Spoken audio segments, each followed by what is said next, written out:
Hello. So in this video we will see how to rationalize cube root denominator.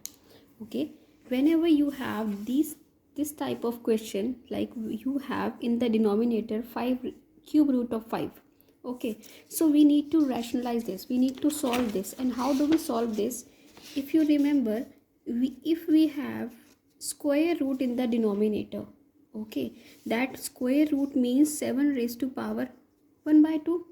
That what do? We rationalize it with under root 7 to make the power 1.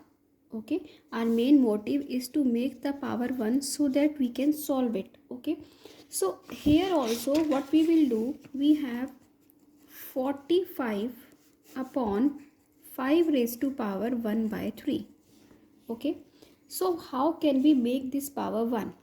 We can multiply 5 raised to power 1 by 3, 5 raised to power 1 by 3. Okay, but if we want to make the power 1, so we should have 1 by 3 plus 1 by 3 plus 1 by 3.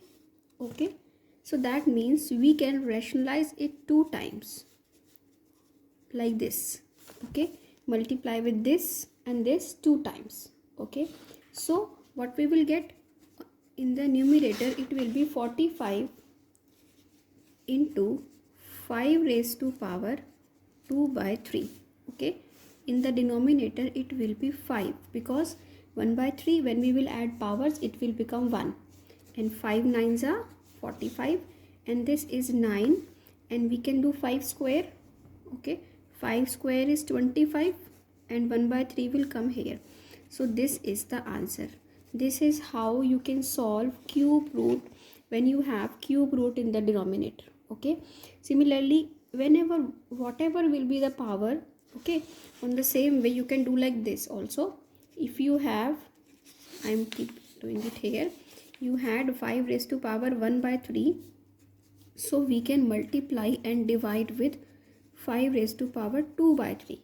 Okay, so this power will be 1. Okay, if you have 1 upon something raised to power 1 by 4, what you will do? This raised to power 3 by 4, 5 raised to power 3 by 4 to make the power in the denominator 1. So this is how we can rationalize the denominators if we have these type of roots, cube roots, okay, 4th root, 5th root. So this is how we can rationalize. Okay, if you like it, please subscribe to my channel, and thank you for watching.